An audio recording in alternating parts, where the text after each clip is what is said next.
The man who promised to make Georgia howl was William Tecumseh Sherman, whose rise from obscure colonel to commanding general reflected Union's desperate need for commanders willing to wage war without restraint against Southern society sustaining rebellion.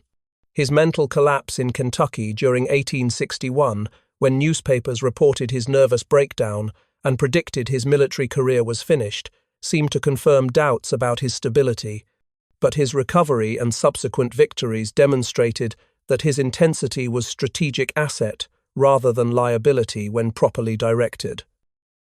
The hardening of his philosophy occurred through years of fighting guerrillas and through witnessing how Southern civilians supported Confederate armies while claiming neutrality when Union forces approached, Sherman concluding that destroying South's capacity and will to fight required targeting economic resources and civilian morale supporting rebellion.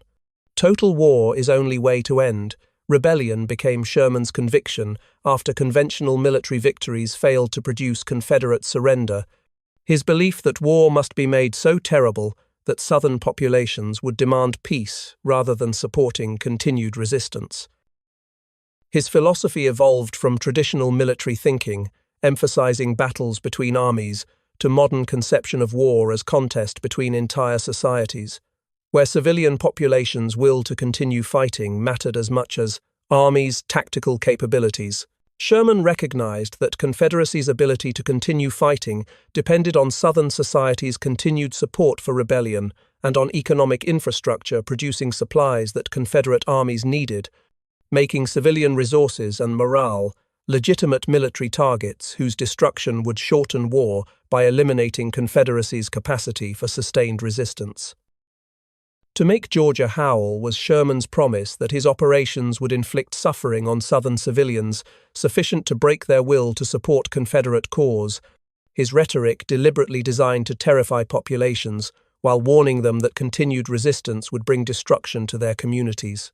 Promised destruction that Sherman would deliver through March to Sea that vindicated his philosophy about total war's effectiveness in forcing rebellion's end through targeting Southern society rather than merely defeating Confederate armies in conventional battles that had not produced Confederate surrender despite 3 years of Union military successes. The march that broke nation was Sherman's campaign from Atlanta to Savannah in November and December 1864, when 60,000 Union soldiers marched through Georgia, destroying everything supporting Confederate war effort. His scorched earth tactics through Georgia terrorizes civilians who watched Union soldiers burn barns, confiscate livestock, destroy crops, and wreck railroads without facing serious Confederate military opposition that could have prevented destruction. Terrorizes civilians, deliberately through demonstrating that Confederate government could not protect them from Union forces operating with impunity throughout Georgia's heartland. Psychological impact of unchecked destruction, convincing many Southerners that continuing rebellion was futile when Confederacy lacked military power for defending its territory. Destroys infrastructure systematically, including railroads that transported Confederate supplies, mills that processed food, warehouses that stored provisions, and bridges that facilitated military movements. Sherman's forces wrecking Georgia's capacity for supporting Confederate armies operating in other theaters. Cripples Confederate heartland, economically and psychologically through demonstrating Union's ability to march wherever it chose, without Confederate forces being able to stop destruction that was impoverishing Georgia and making continued. Confederate resistance seemed hopeless to populations experiencing war's devastating effects directly. Infrastructure destruction was methodical rather than random. Sherman's forces targeting facilities with military value while generally avoiding burning occupied homes despite Southern accusations that Union soldiers destroyed indiscriminately. That broke nation by proving that Confederate government could not defend Southern territory or protect Southern civilians from Union military operations. March's success demonstrating Confederacy's fundamental weakness and convincing many Southerners that independence was unattainable when Union could devastate Confederate territory without serious opposition. Confederate heartland's devastation contributed to collapse of Southern morale that would lead to Confederate surrender. Within months after Sherman's march, demonstrated that continued resistance would bring only more destruction. Without possibility of achieving independence through military victory, that seemed increasingly impossible as Union armies operated throughout Southern territory, destroying economic resources, supporting rebellion. The general who wouldn't stop was Ulysses S.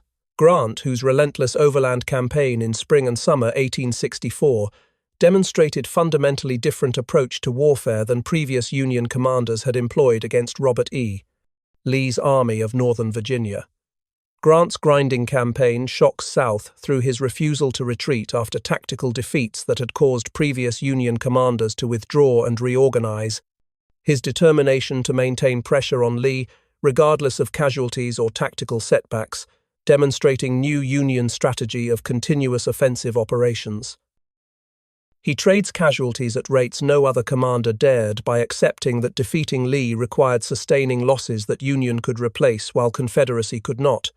Grant's willingness to continue attacking despite heavy casualties, earning him reputation as butcher who wasted soldiers' lives in frontal assaults against entrenched Confederate positions.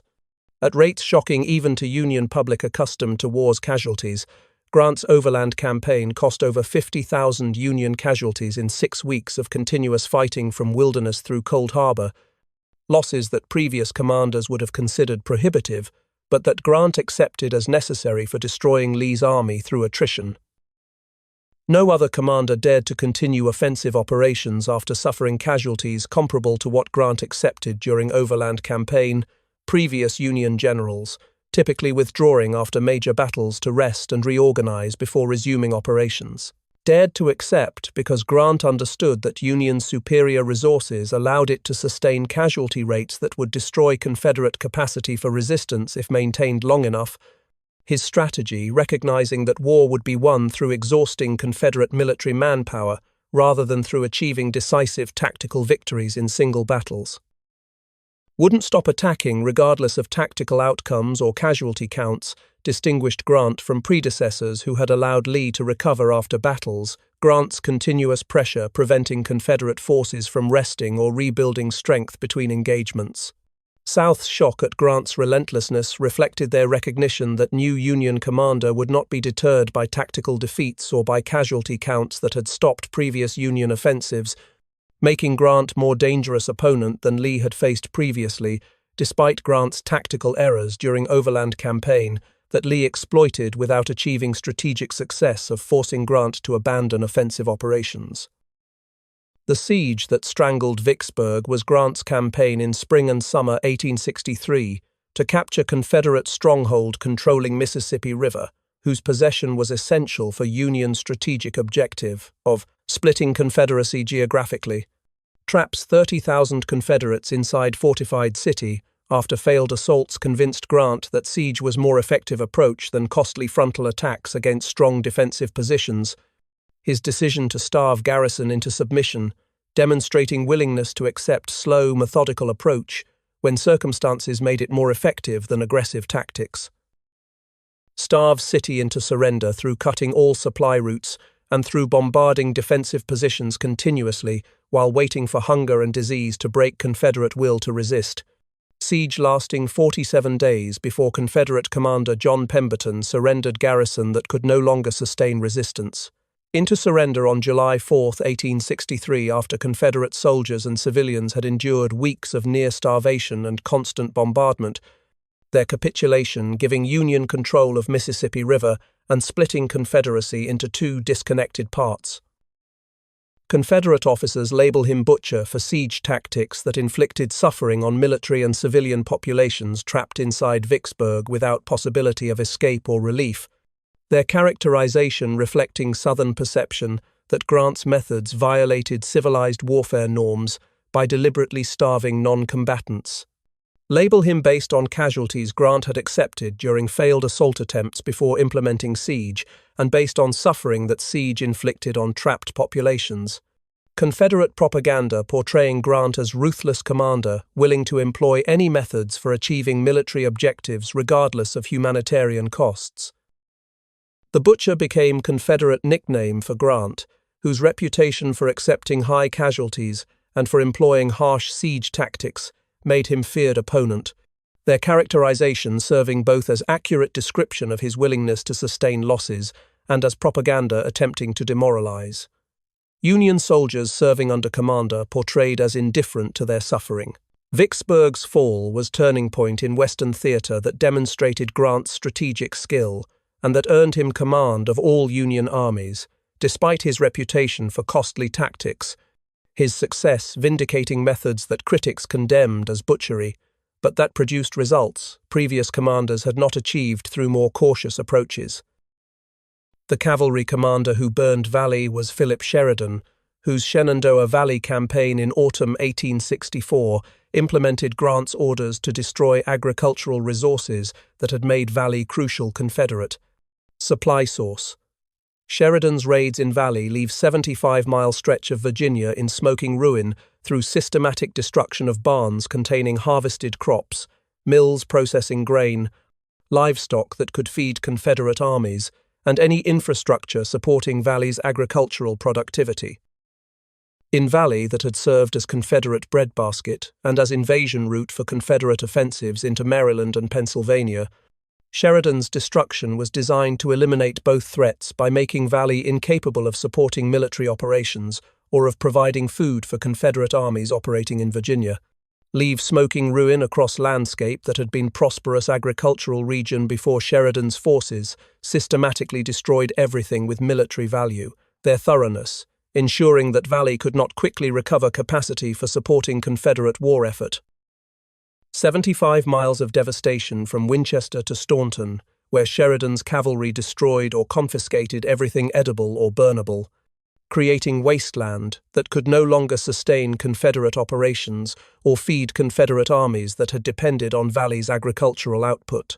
Of Virginia transformed from productive farmland to burned landscape, where civilians faced starvation and where Confederate forces could no longer obtain supplies necessary for military operations, Sheridan's destruction, achieving strategic objective of eliminating Valley as Confederate resource. In smoking ruin that remained after Sheridan's forces completed their systematic destruction of Valley's agricultural infrastructure, landscape scarred by burned barns and empty fields, testifying to effectiveness of Union policy targeting Southern economic resources. Burned Valley represented implementation of total war philosophy that Sherman and Grant advocated, Sheridan's willingness to destroy civilian property and to confiscate food supplies, demonstrating Union commitment to winning war through any means necessary, including targeting Southern civilians' ability to support Confederate armies through agricultural production that had sustained rebellion for 4 years, despite Union military successes that had not produced Confederate surrender. A crow must carry his own rations for 40 miles was Sheridan's boast about completeness of Valley's destruction, his claim that even scavenging birds could not find food across devastated landscape where Union cavalry had systematically eliminated everything edible.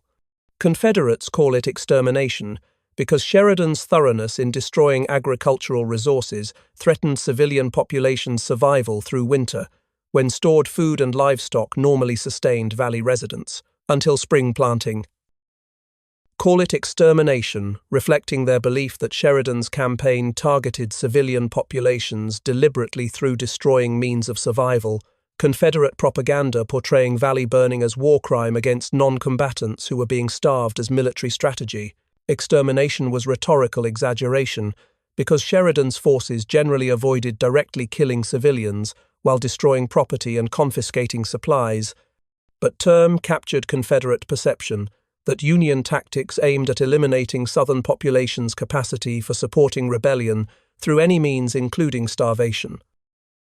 Sheridan calls it ending war through eliminating Confederate capacity for continuing resistance, his justification for Valley destruction, emphasizing military necessity of preventing Valley from supplying Confederate armies or from serving as invasion route into Union territory, calls it necessary measure that would shorten war by depriving Confederacy of crucial resources, Sheridan arguing that destroying Valley's agricultural productivity would force Confederate surrender sooner than conventional military operations could achieve alone. Ending war was Sheridan's strategic objective that justified methods Confederate critics condemned as barbaric, His belief that total war targeting Southern economic resources would produce Confederate surrender faster than limiting operations to battles between armies. War's end through Valley's destruction vindicated Sheridan's methods when Confederate resistance collapsed, partly because Southern populations could no longer support armies that lacked supplies and that faced enemies willing to destroy everything, sustaining rebellion, demonstrating that total war philosophy that Sheridan implemented achieved strategic results that conventional warfare had not produced, despite years of fighting that had cost hundreds of thousands of casualties without forcing Confederate surrender. The calm, cold destroyer was George H. Thomas, whose methodical approach to warfare contrasted with aggressive tactics that other Union commanders employed, but whose effectiveness in annihilating Confederate forces made him among war's most successful generals. The Rock of Chickamauga earned his nickname through defensive stand in September 1863 that prevented Union defeat from becoming rout when Confederate breakthrough threatened to destroy Army of Cumberland. Thomas's units holding position that allowed other Union forces to retreat safely to Chattanooga. Becomes Hammer of Nashville when Grant gave him command of forces defending Tennessee against Confederate invasion in autumn 1864, Thomas transforming from defensive rock into offensive weapon that would destroy Confederate army threatening Union control of Tennessee. Of Nashville, where Thomas assembled overwhelming force and prepared methodically for offensive operations that would annihilate Confederate army under John Bell Hood, whose earlier aggressive tactics had weakened his forces through costly attacks on entrenched Union positions. His calm demeanor under pressure and his cold calculation of odds made Thomas effective commander whose decisions were based on rational assessment rather than on emotional responses to battlefield situations, his temperament allowing him to wait for optimal moment to attack rather than rushing into premature operations.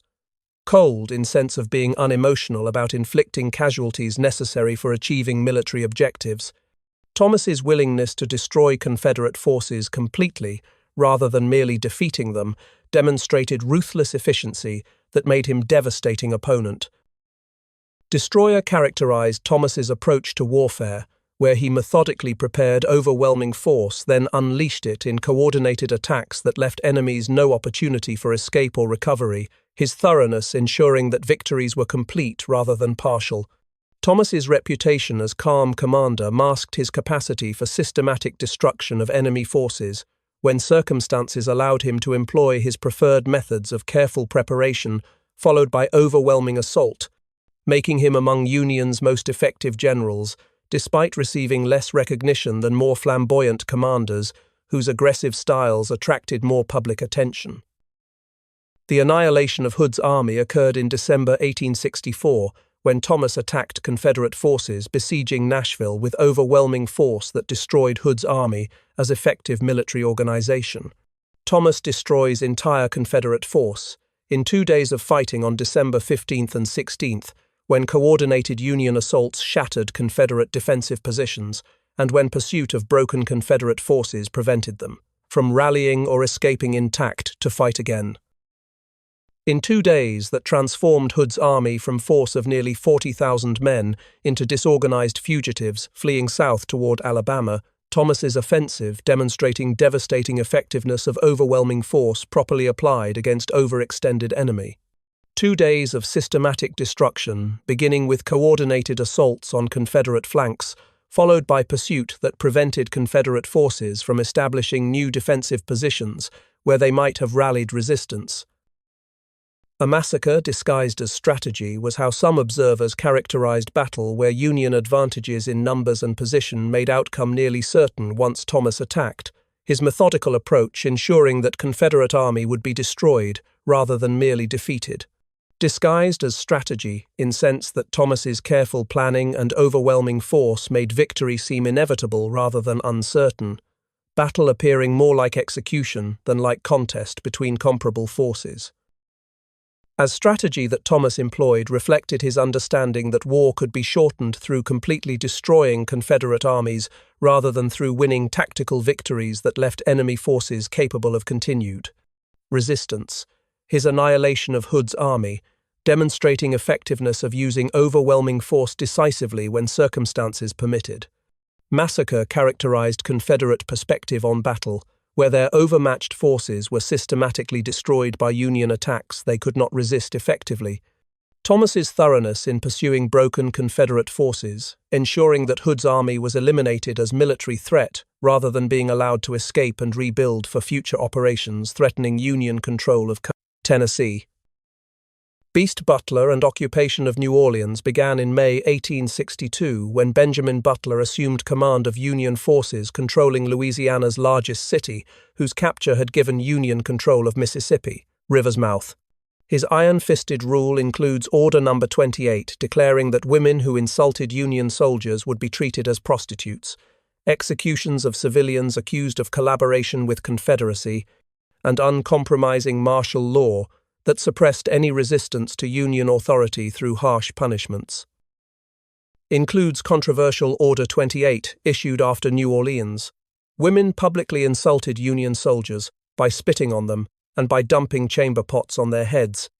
Butler's response, declaring that women behaving disrespectfully would be treated as prostitutes plying their trade. Executions, including hanging of William Mumford, who had torn down United States flag before Butler's arrival. Execution, demonstrating Butler's willingness to impose capital punishment for symbolic resistance to Union authority.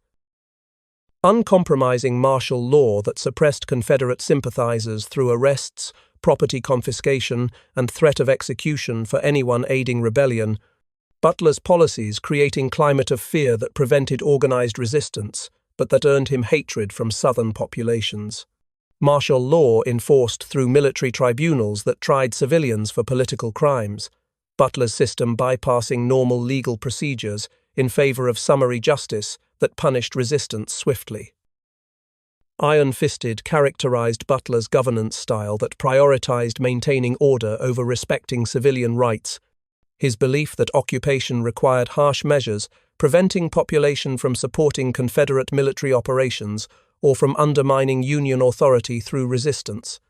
Rule that Butler imposed reflected Union determination to control occupied Southern cities through whatever means proved necessary, including methods that violated peacetime legal norms, but that Butler argued were justified by military necessity of maintaining control over hostile populations, who would support rebellion if given opportunity, his controversial policies making him most hated Union commander among Southerners who portrayed him as tyrant whose cruelty exceeded military necessity.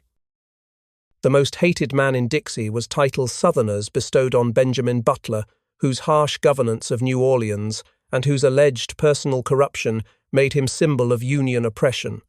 Confederates describe him as monster in human form, whose Order 28 insulting Southern womanhood, and whose executions of civilians violated civilized warfare norms, their characterization making Butler personification of Northern barbarity in Confederate propaganda.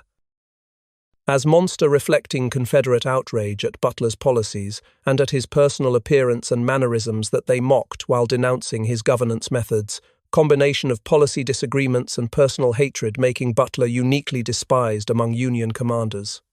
In human form was rhetorical flourish, emphasizing Confederate belief that Butler's behavior was inhuman in its cruelty, their description serving propaganda purposes, while also expressing genuine outrage at occupation policies they considered tyrannical.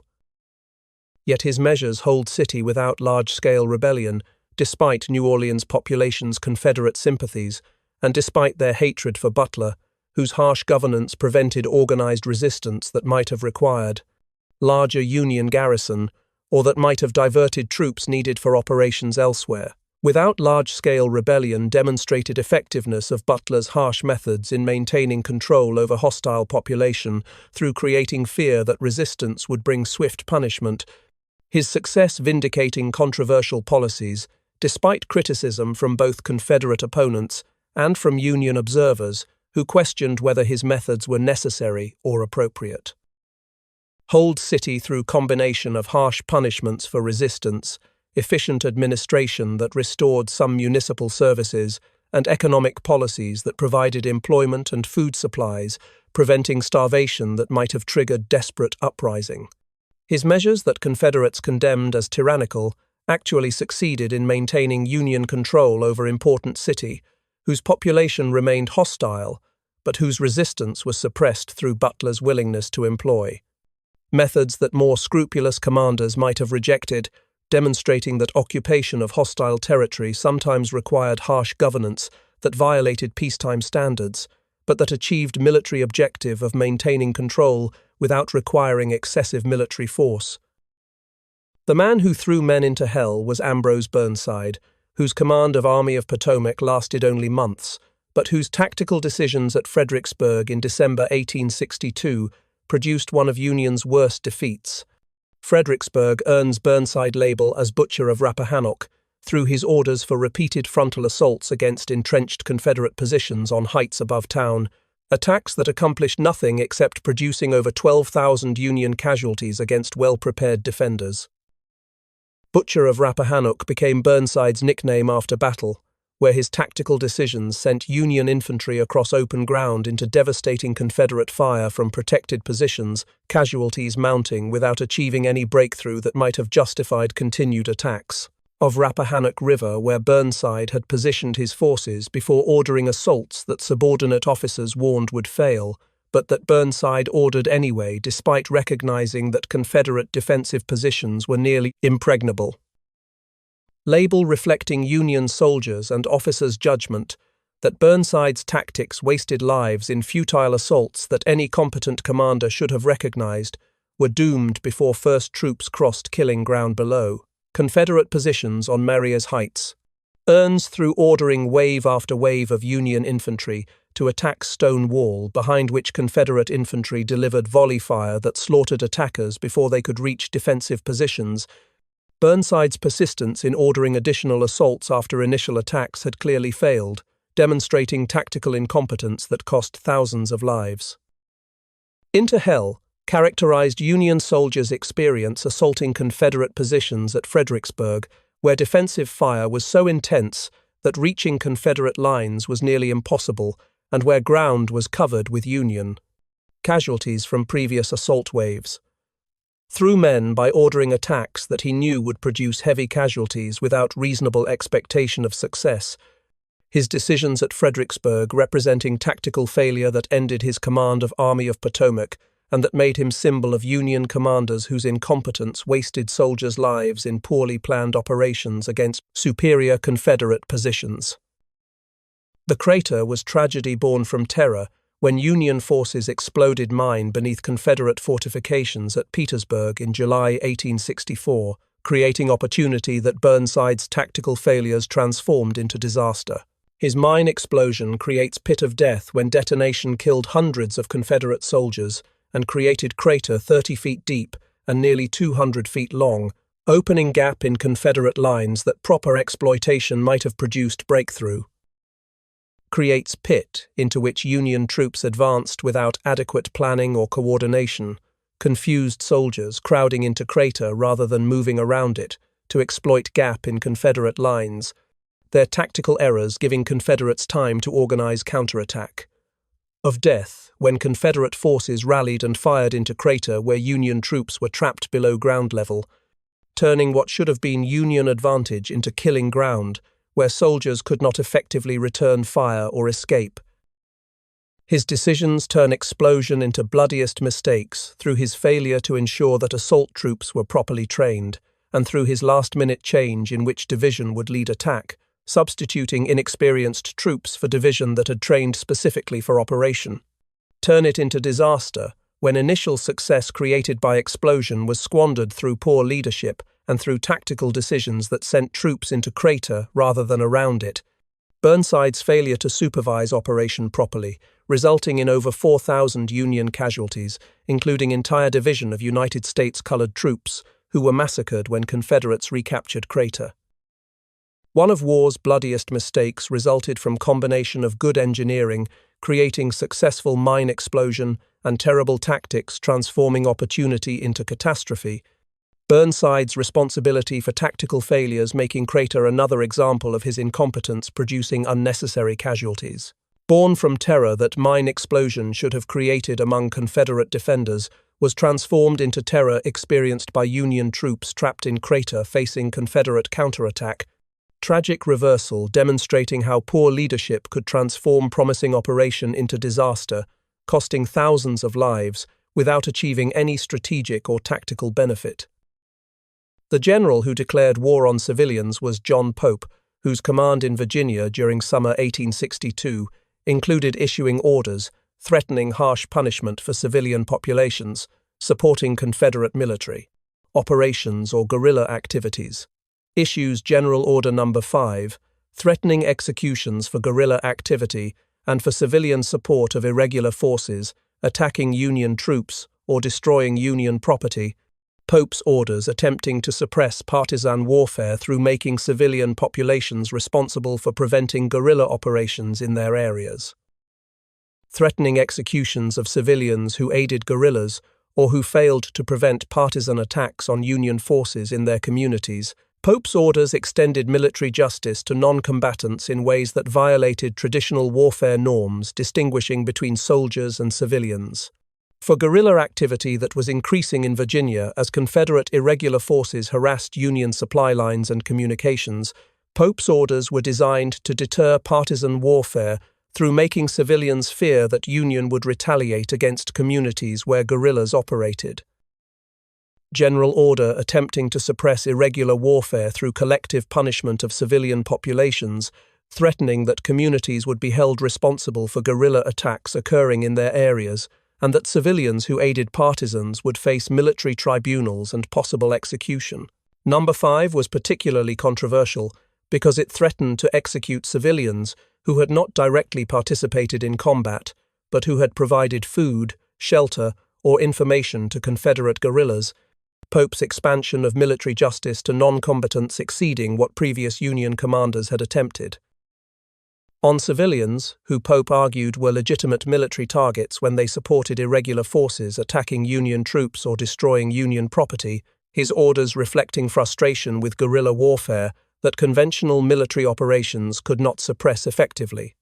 Declared war through threatening collective punishment and through expanding definition of legitimate military targets to include civilians whose support enabled guerrilla operations.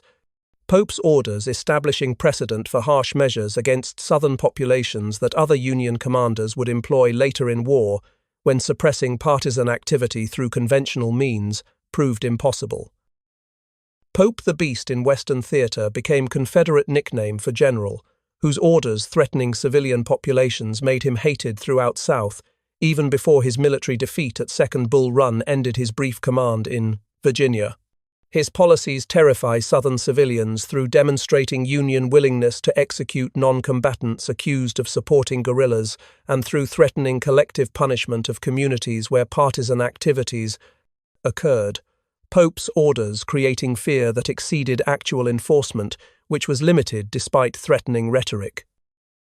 Terrify civilians whose support for Confederate cause was motivated partly by fear of Union occupation and partly by genuine Confederate sympathies. Pope's threats convincing many Southerners that Union victory would bring tyrannical governance, punishing populations for resistance.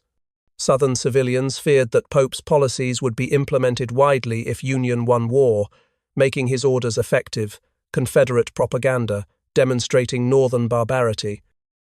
Spur Confederate commanders into desperate retaliation through threatening to execute captured Union officers in response to Pope's orders threatening Confederate civilians.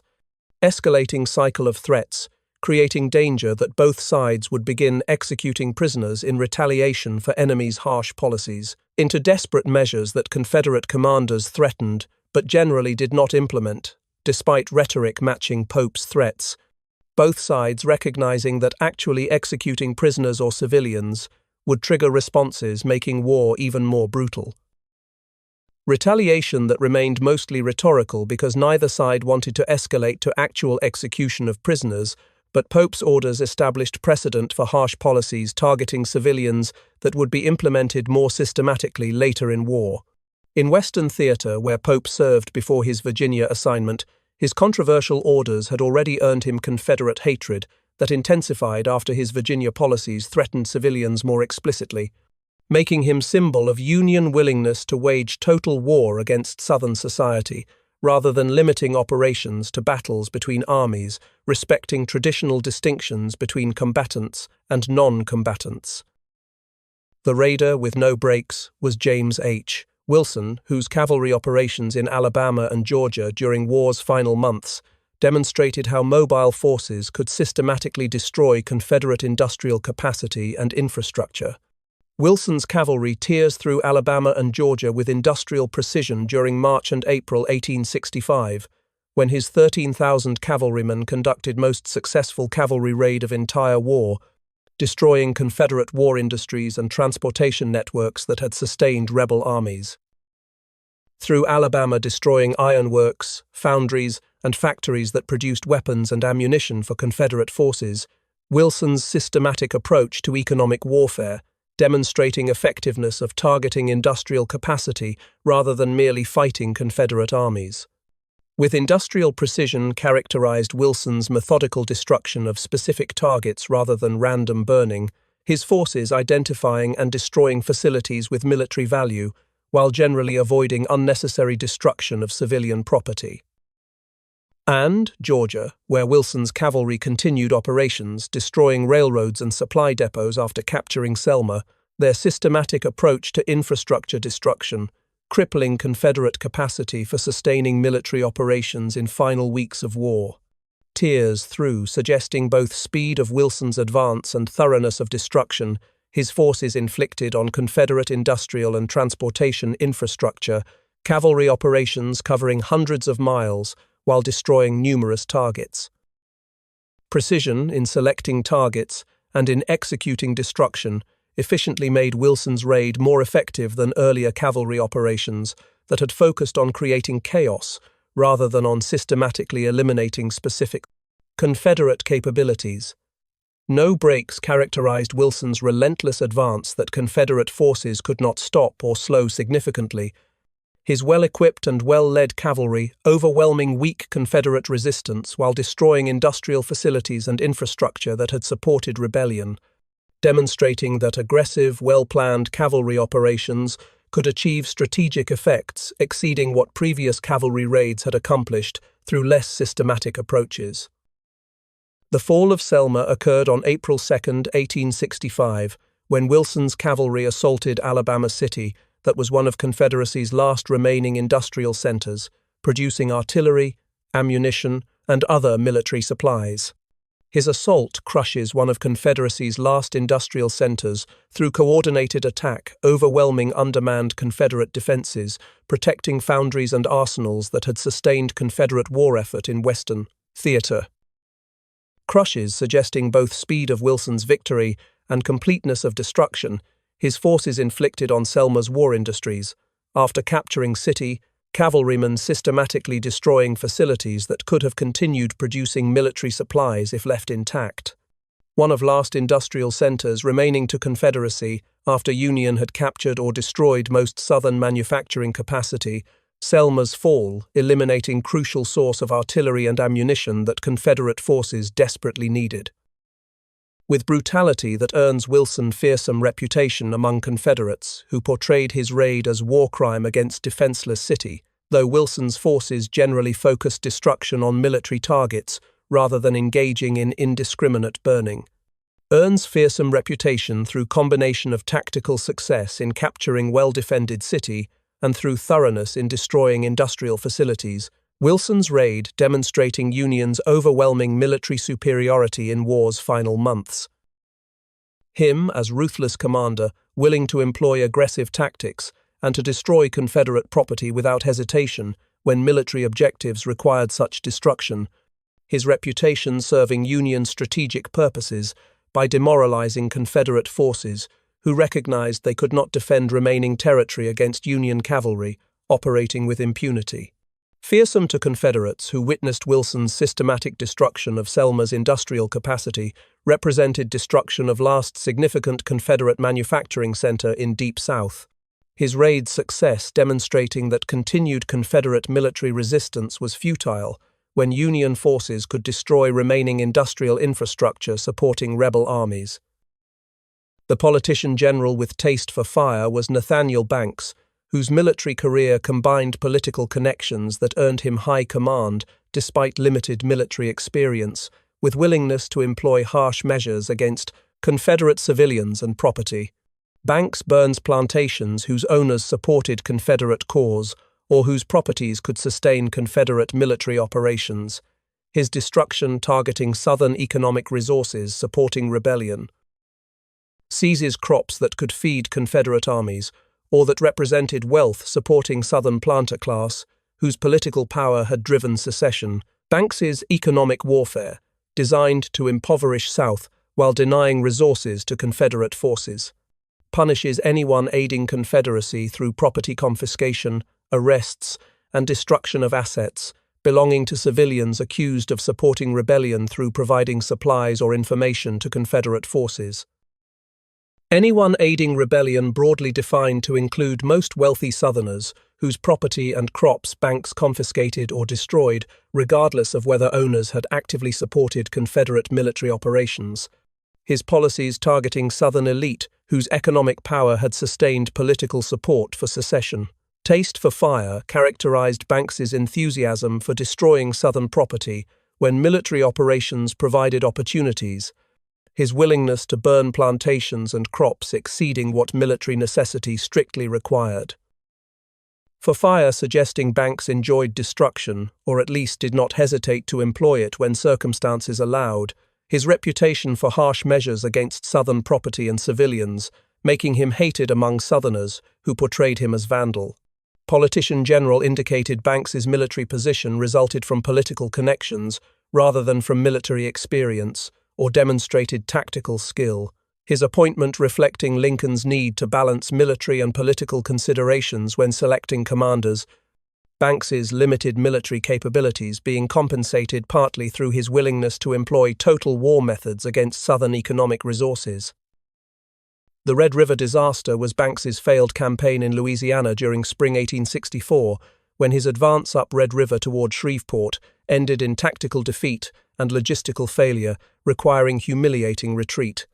A reckless campaign whose destruction devastates Louisiana civilians occurred when Banks's forces burned plantations and confiscated property during advance and retreat, their economic warfare inflicting suffering on populations who had not necessarily supported Confederate military operations actively, whose destruction exceeded military necessity, according to critics who argued that Banks's forces burned and confiscated property indiscriminately rather than limiting destruction to facilities with clear military value, campaign's failure making destruction seem pointless rather than strategic.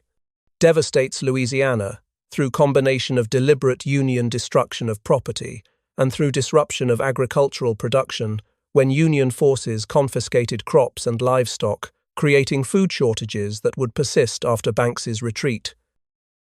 Civilians who suffered through Banks's campaign, regardless of their political loyalties, Union forces destroying property belonging to Unionists, as well as Confederate sympathizers during chaotic retreat when discipline broke down. Reckless characterized Banks's campaign planning that underestimated Confederate strength and that relied on maintaining vulnerable supply lines, extending hundreds of miles through hostile territory, his tactical failures resulting in defeat at Pleasant Hill and in retreat that consumed supplies and destroyed equipment. Campaign that accomplished nothing strategically except alienating Louisiana populations through destruction and demonstrating Banks's military incompetence through tactical defeats and logistical failures, requiring retreat. Devastates, suggesting permanent damage that Banks's campaign inflicted on Louisiana economy through destroying plantations, confiscating crops, and disrupting labor systems, his failed military operation creating hardship for civilian populations that continued long after Union forces withdrew down Red River, admitting failure of campaign whose destruction of Southern property had not been compensated by any military or political success, justifying costs that Louisiana civilians and Union forces both paid. Kill cavalry. Kilpatrick was Hugh Judson's nickname earned through his reckless, aggressive tactics that produced high casualty rates among his own men, as well as among Confederate forces he attacked with abandon. Reckless and aggressive characterized Kilpatrick's tactical approach, emphasizing speed and violence over careful planning, his cavalry raids often achieving tactical surprise, but at cost of heavy casualties when Confederate forces rallied or when terrain prevented rapid withdrawal. Feared by his own men, whose casualty rates under Kilpatrick's command exceeded what other cavalry units experienced, soldiers understanding that his aggressive tactics would produce combat where deaths and wounds were probable rather than merely possible. His own men suffered disproportionately under commander, whose recklessness they resented even while appreciating his personal courage that Kilpatrick demonstrated by leading charges personally rather than directing operations from rear. Confederates saw him as madman, whose unpredictable tactics and whose willingness to attack superior forces or strongly defended positions made him dangerous opponent despite tactical recklessness that sometimes produced defeats when his anafas cavalry encountered prepared Confederate resistance. As madmen suggested that Kilpatrick's behavior exceeded rational military calculations, his attacks sometimes appearing suicidal to observers who could not understand why he accepted risks that more cautious commanders would have avoided. Him as unpredictable threat, whose movements Confederate commanders could not anticipate because his decision-making did not follow conventional military logic about acceptable risk levels, making him effective at creating confusion even when his operations did not achieve clear tactical victories. Madman nickname captured both Confederate fear of Kilpatrick's aggressive tactics and their contempt for his recklessness that they believed violated military professionalism, his reputation making him psychologically effective even when his tactical record was mixed with failures accompanying successes that resulted from his willingness to attack when other commanders would have declined combat. The raid that terrified Carolinas was Kilpatrick's cavalry operations during Sherman's march through South and North Carolina in early 1865, when his horsemen ranged ahead of main Union Army, destroying Confederate property and creating panic among civilian populations. His unpredictable violent tactics make Southern civilians believe unstoppable monster was marching with Sherman, Kilpatrick's cavalry appearing without warning to burn property and confiscate supplies before disappearing as rapidly as they had arrived. Make civilians believe they faced inhuman threat that could not be resisted or predicted, Kilpatrick's rapid movements and aggressive destruction creating terror disproportionate to actual military damage his relatively small cavalry force could inflict. Unstoppable because Confederate forces in Carolinas lacked cavalry capable of matching Kilpatrick's numbers or equipment, his operations proceeding with minimal opposition from Confederate forces, too weak for preventing Union cavalry from raiding wherever they chose. Monster was how Southern civilians characterized Kilpatrick, whose violent reputation preceded his actual arrival in communities that heard exaggerated accounts of destruction his cavalry had inflicted elsewhere, creating panic before Kilpatrick's forces actually appeared. Was marching with Sherman suggested that Kilpatrick represented advance guard of larger Union army whose arrival would bring systematic destruction exceeding what cavalry raid could accomplish. Civilians' fear of Sherman's infantry being magnified by Kilpatrick's cavalry operations, demonstrating Union's capacity for striking anywhere throughout Carolinas. Terrified populations whose experience of Kilpatrick's raid convinced many that continued Confederate resistance was futile when Union forces could operate throughout Southern territory, destroying property without effective opposition. Psychological impact of raid exceeding material damage through demonstrating Confederate inability to protect civilian populations. Carolinas, where Kilpatrick's operations contributed to collapse of Confederate morale by showing that Union forces would destroy Southern property systematically and that Confederate military forces could not prevent such destruction.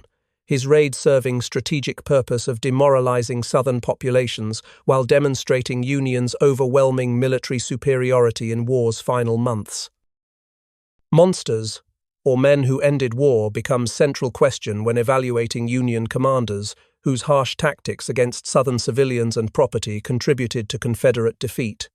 These men weren't saints in sense of conducting warfare, according to humanitarian principles that would have limited destruction and suffering, their methods deliberately targeting civilian populations' capacity and will to support Confederate military operations through destroying economic resources and through creating terror that undermined Southern morale. But they forced brutal war to end sooner through employing total war methods that broke Confederate capacity and will to continue resistance, their harsh tactics shortening conflict that conventional military operations might have prolonged indefinitely. Their reputations broke morale among Southern populations, who concluded that continued resistance would bring only more destruction without possibility of achieving independence. Psychological impact of total war tactics contributing to Confederate collapse as much as military defeats of Confederate armies contributed. Their actions shattered resistance through demonstrating that Confederate government could not protect Southern territory or populations from Union forces operating with impunity throughout South, destroying property and creating hardship. Confederate inability to prevent Union total war operations, undermining political support for continued rebellion. History remembers them as monsters because their methods violated traditional warfare norms, distinguishing between combatants and civilians, because they deliberately inflicted suffering on non-combatants through destroying property and resources, and because their reputations emphasized cruelty and destruction rather than tactical skill or strategic wisdom. Because they acted like monsters, deliberately cultivating reputations for ruthlessness that terrorized Southern populations and that demonstrated Union's determination to win war regardless of humanitarian costs. Their willingness to employ harsh methods serving strategic purpose of convincing Southerners that continued resistance was futile.